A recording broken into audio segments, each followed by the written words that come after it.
Hey, this is John from Alloy 211. Today's video is on the Winchester Model 1400 semi-automatic shotgun. In particular, this Winchester Model 1400 semi-automatic shotgun, which is a Mark II. And I'll get into what makes it a Mark II here in a little bit. I thought I'd make this video because this is a relatively common, relatively cheap semi-automatic shotgun you'll come across on the used market, being valued, say, between $200 to a little over $300. So in the marketplace you could probably find them for a little below $2 to a little over $3. It's originally produced from, or listed in the catalog from 1964 to 1981, making it a post-64 Winchester. From 1982 to 1989 it was dropped from the catalog, and then is reintroduced as the new model 1400 and listed from around 1990 to 1994. The first iteration of this shotgun ran from 1964 to 1969. Then around 1968 they changed or upgraded the bolt release, or the action release. Oop, I just released the action. And also introduced in 1969 they introduced the wind choke option and a left-handed action option, as well as going to pressed checkering. So see, that's what makes it a Mark II, which ran from 1969 until about 1976. In 1974 they began to scale it back as they introduced the premium Super X Model 1 in 1974. So they scaled back the Mark II production until 1976. They've dropped all reference to the Mark II.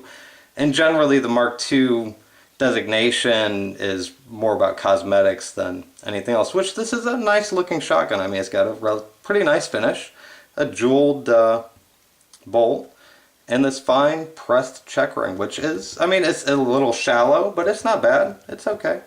It does the job.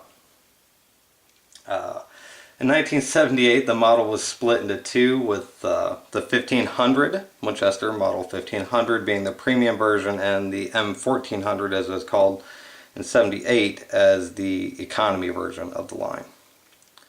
So let's go ahead and kind of pull this apart a little. I'm not going to take it apart too much because it's not my gun. One of my buddies let me borrow it to make the video, so I don't want to take this action apart because I mean, I may be able to put it back together. I'm sure I could put it back together. But if I don't have to and I can still show you the features I want to show you, then I think that that's fine too. Why run the risk of taking someone else's gun apart and not be able to get it back together? But removing the barrel is relatively simple, pretty straightforward, just the same as any other shotgun. You have a, well, not any other shotgun, the same as many other shotguns. You have a cap that holds the barrel in place with this ring right here.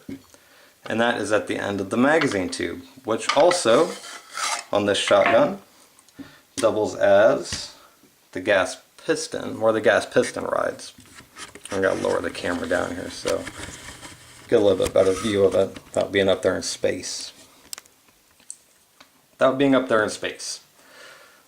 But as you can see, you've got your two action bars that run here. It's actually a singular piece of steel, sheet steel, that's been stamped and then bent, which works on the gas piston, which I'm going to kind of move over here and pull the action back so you can see the piston there at the end of it.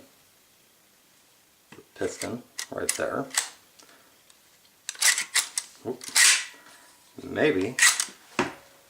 There we go. Pull it all the way back. There you go. There's the gas piston right there, and there are the gas ports for that.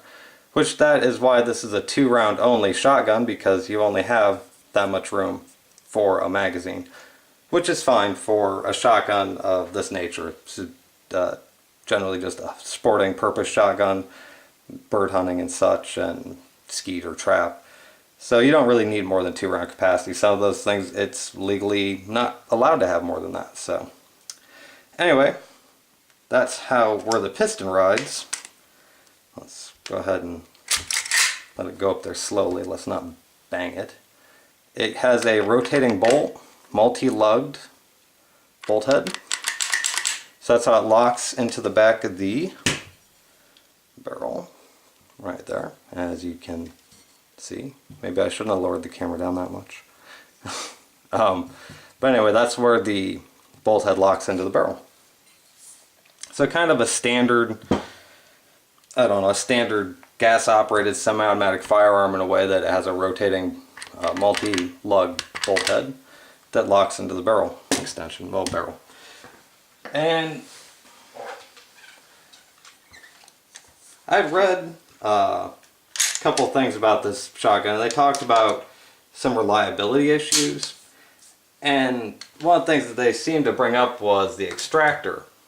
And at first glance, when I was first looking at this, I thought, oh, that extractor looks pretty good size, pretty beefy. And then I looked at it from the top, which, let's see if I can maybe adjust this light in some way that makes that easier to see. There you go. And looking at it from the top, it's like, man, that thing looks really thin. So I went ahead and got out my handy dandy Remington 870 pump shotgun, and I'm gonna, you know what I'll do? I'll just go ahead and pull the bolt out of this. It's kind of hard to see down inside that action. So bear with me while I pull my magazine tube off and possibly shoot a spring across the room. Wouldn't that be exciting? Well, it's kind of off camera so you wouldn't see it, but you'd hear it. That is one hell of a spring. Just set that down. Pull the barrel off. As you can see, comes apart pretty simply.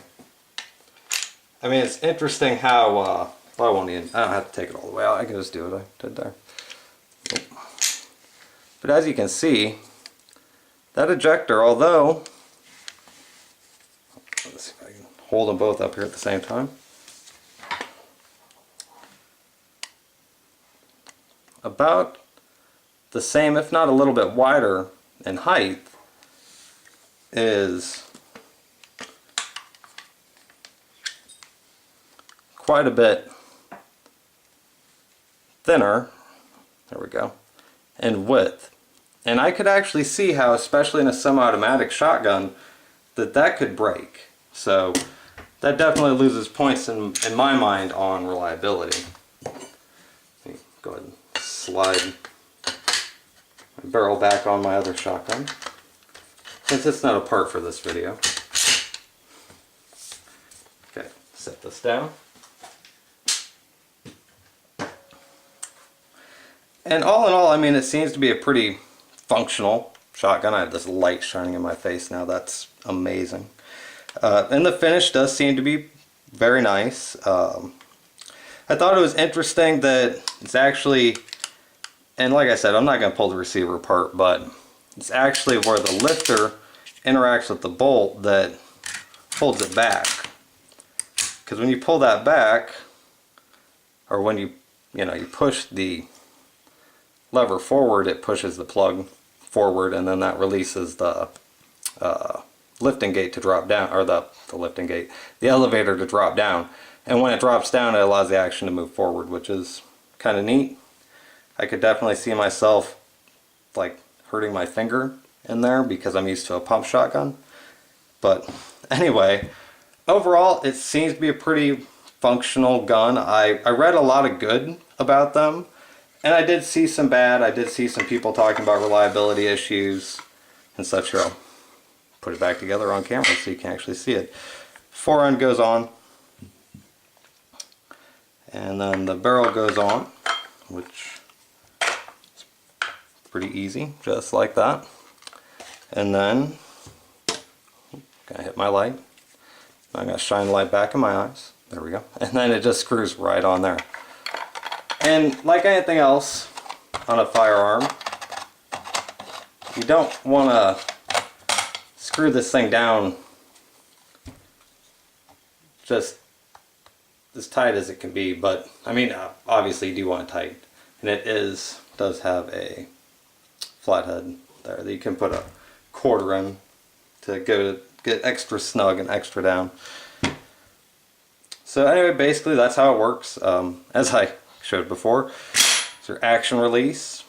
It seems to point and swing well. I haven't shot it, so I don't know how well it shoots, but I'd imagine it's like any other semi-automatic shotgun in this I don't know, in this price range. It might even be a little bit better quality, especially at that price. I don't think it'd be something you could go wrong with just for, you know, a semi-automatic shotgun to shoot, or get used to having a semi-automatic shotgun. Just practice shooting with a semi-automatic shotgun. So anyway, I hope you found the video informative and enjoyed it. If I'm gonna take this light back out of my eyes. If you liked the video, go ahead and hit the like button.